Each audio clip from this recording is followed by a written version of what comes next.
But we've got some exciting matches coming up.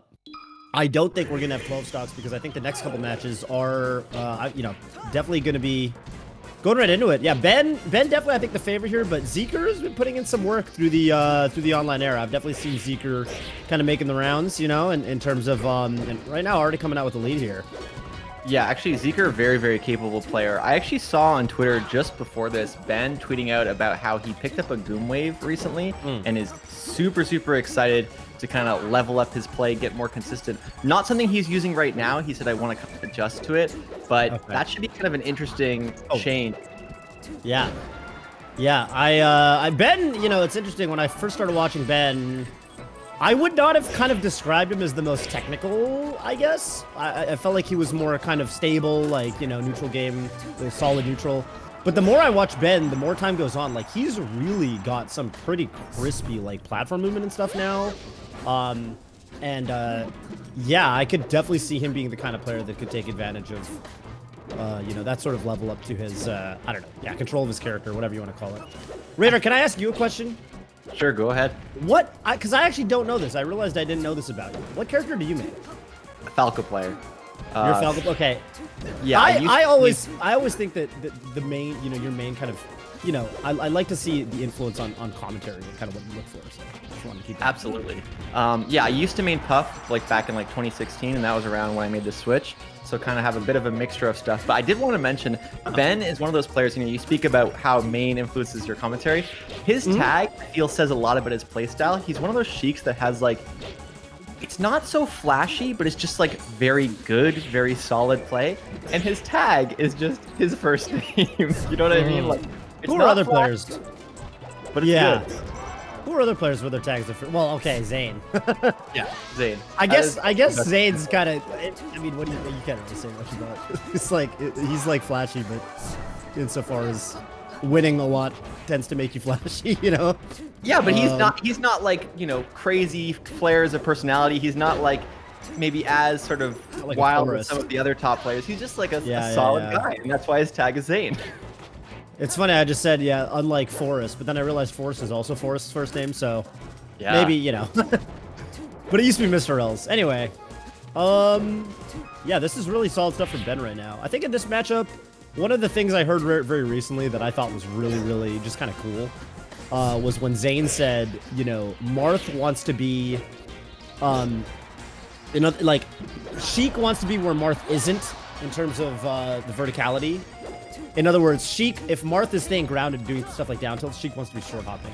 If the Marth is going into the air, then Sheik wants to be grounded. Whereas the Marth wants to stay, like, on the same, like, he wants to contest ground-based Sheik with down tilts. And I always look for that when I watch Marth Sheik, kind of like how they position relative to, like, who's short hopping and who's not. This is a super, super close situation right now. Yeah, especially since I feel like Sorry, this is very, very close. Especially since I feel like one thing that really separates kind of play styles in general with Marths is kind of how grounded they like to play. But this should be the stock. Good DI. Just I can't believe Whipper didn't kill. Yeah. Yeah. Might not have gotten. Oh, that was a really clutch double from Forder. Man, Zeeker is really spooking me with some of these early up Bs, I will say. That was a nice little bait. Yeah, you bait the shield drop there by, threatening to grab. Obviously, you're shielding on the platform, but then you shield drop before them and catch them. A little bit of a timing read. Yeah, Zeeker was some scare. Like, I mean, they're kind of like, what's the word? Counter meta in a way. Most Marths want to. This was actually the hot topic of the week on Twitter was Marth up being to the ledge somehow.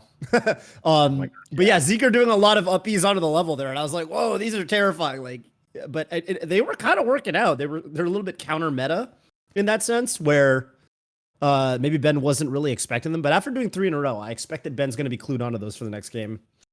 Yeah, and it shouldn't be too hard just to kind of adjust the timing of your ledge refresh to cover that. I think especially with Sheik. Sheik is really good at that. Exactly. Yeah. I think what has really been impressing me during this block and the block that I did previously is just pools matches are really good nowadays. Like this is really decent high level melee. And this is just, East Coast pools winner semis. It's not like top 64. It's not top 32. And yet both of these guys are like really good players. Yeah. Yeah, definitely. Yeah, Zeeker's been looking really solid. After you counter pick here. Oof. See, there it is again, right? Early up B. Early up B. And then this time, Ben is totally positioned for it. So Zeeker, like, I don't know if that's some habit that he always has or, like, that's coming out during the set, but I think that, yeah, he needs to do a little bit of adjustment there. Even there, not sweet spotting, easy let chop back here for Ben. And I think Ben's just starting to realize, all right, if I get this Marth off stage, if nothing changes, I am just going to look for these early up Bs and kind of punish him for not sweet spotting. Yeah, it'd be interesting to see if Zeeker kind of tries to adapt to that. It wouldn't be too difficult, but already Ben just getting so much percent off of such small openings, you know, really making it look like we're so used to seeing Marth get crazy grab follow-ups on FD, associating that stage with him as a character. But right now, just grab follow-ups from Ben, like making it look like Sheik has this crazy chain grab when it's more of a DI away thing. Like he's just really doing smart stuff off of the grab. Yeah. I think the Sheik punish game on Marth on FD it's pretty good for sure. Threatens the early back air, knowing that Zeeker might, and this is a damned if you do, damned if you don't kind of spot here. Of course, you can't DI in on the down throw at this percent because you can just get dash back up smash and temporary kill. You have to DI out, and then the forward air startup. There's another stop for Ben. Yeah, and only taking 45, but this could be a pretty decent tech chase opportunity. Yeah, goes for the down throw. Doesn't read the tech in, which, you know, kind of common, people trying to rush to center stage. Well, let's see what Ben gets off this grab. Up smash, kind of an interesting option. Run up smash, run up crouch. I thought the run up crouch was really cool because Marth there is always gonna, or not always, but Marth is often gonna go for like a, kind of a, you know, some sort of like a panic option, like throwing something out to contest. But people are starting to realize if you crouch there, you can turn his opportunity against him. Yeah, nice attempt there from Zeeker. Ooh, gets the up smash, and that closes out game 2. I think that's that DIN. Yeah, go ahead. Interesting about Squid. Wow, I'm just looking at the chat. Ben as a player.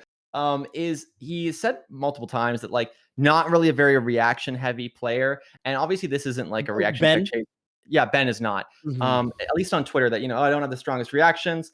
But even still, you know, positioning himself to, you know, get the CC and sort of either dash back at a crouch or react to wherever Marth is going, and doing a pretty good job of that in these 2 games. So I'm pretty impressed so far, kind of not living up to his own criticism of this play. Yeah, that was pretty. I mean, you know, he kind of set played him. He kind of put him in the air, and like you said, it's not like it's like an actual chain grab. It's not like the punish goes forever there, but it can really feel that way, and it can really look that way when you just kind of stay on top of the options they're trying to throw out. Absolutely. Chain grab on the DIY here.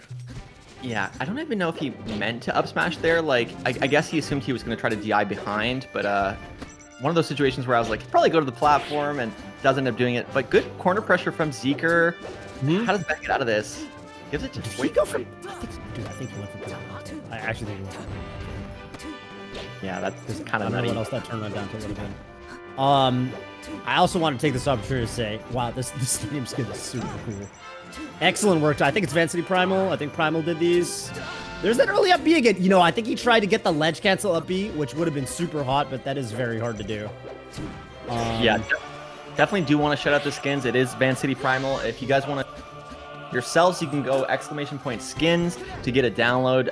There have been so many cool ones during this. Beautiful CC into F smash, and this could be a stock. Just needs to call it the recovery. Doesn't get it though. Yeah, he tried. I think he got roll instead of wave dash. All right, but big launcher here for Zeeker. He tried to cut it off early with the forward smash. Yeah, I like that Ben mixing up the run-up shields, making Zeeker kind of have to think twice about running in and fairing, and does get the stage, knock him off stage again. Should be able to close this out with a back air. Just got to get the timings right. Ooh, just barely misses it. Ooh, the slow get up there. Yeah, and he did the roll, I think, because he thought Ben couldn't reach the stage, but he just got to misjudge the distance there. Yeah, but still, this is pretty close. You know, like, Zeeker has been making some good adaptations to what Ben has been doing. I like the cross-up F-smash, and gonna roll up this time. Nope. Ends up getting hit by the for not rolling. So that's right. It's singed. Ben with the slight lead again. Just gotta be really careful. This percent with any move gonna knock him off. Yeah, and this is, man, okay, so there's definitely this temptation when you're marked, and there it is again.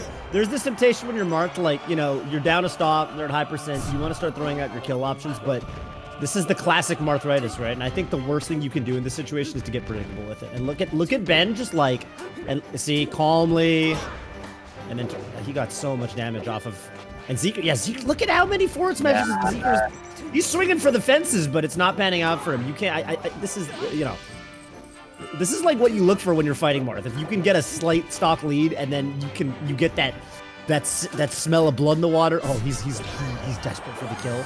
Finally getting with the kill. No, you're so right. It's like it's not even just one option, like you're saying. Ben is aware, like, okay, he's going to be going for the side Bs. He's going to be going for the. I just need to be ready for these things, and as long as I do that, I'll be fine. And it just there was a time where this was an even game, and now Ben just looks so dominant, and it was all from what you're saying, just like leveraging the fact that Zeeker just wanted to end it. Yeah. Oh man, Sheik's tech roll too long there. Oh, okay, that was a nice tipper from Zeeker. Get to the ledge, yup. Just forward smashes, okay. Sheik's spot dodge so good too, and down smash, even though it comes out quickly, actually against him, and Zeeker throws out a second down smash, knocking him off, refreshing invincibility, doesn't go for the up tilt, actually no, to do the forward smash instead. That was good. Good mix up as well. Walking through at the last moment, I think Ben didn't even, because, you know, you could ops attack that, and you'll usually survive, but this, okay, this is the worst spot to get. Oh no, where's the forward air? Did you want a jump read? Oh, wow. Yeah, tech chase. Shield up though. Oh. Early up B gets near. Yeah. Dang. Zeeker making each of those games. Game 2 was a little bit of a, you know, Ben kind of ran away with it, but Zeeker made games 1 and 3 look very competitive. But those, yeah, it's just like a little, they're like 2 or 3 little situations each game that kind of caused them to spiral out of control, I felt like. Could have been a very doable set otherwise. I think it is one of those situations where you just be predictable for kind of a moment, and as long as you give your player, like the opposing player, just like 1 or 2 things that they can kind of reliably adapt to, which, you know, you mentioned like going for the kill setups a bit too much, forcing certain situations a bit too much. All of a sudden, all the kind of momentum that Zeeker had built up just disappears, and Ben kind of takes it back, gets a stock lead or 2, and then it looks like clearly Ben favored when, like you're saying, Zeeker had very, very solid stuff early on, especially. I mean, I think that ultimately it's Marth Sheik can be